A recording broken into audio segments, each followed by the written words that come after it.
सवारीचा घेतला पावलानी वाळवंटी तुझी सावली गळा भेट घेण्या भीमेची निघाली तुझ्या राम घोषात इंद्रायणी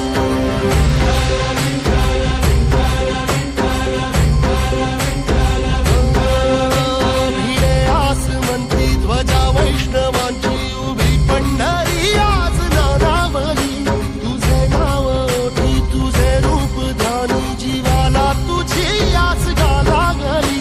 जरी बाप साऱ्या जगाचा परी तू आम्हाले करांची विठू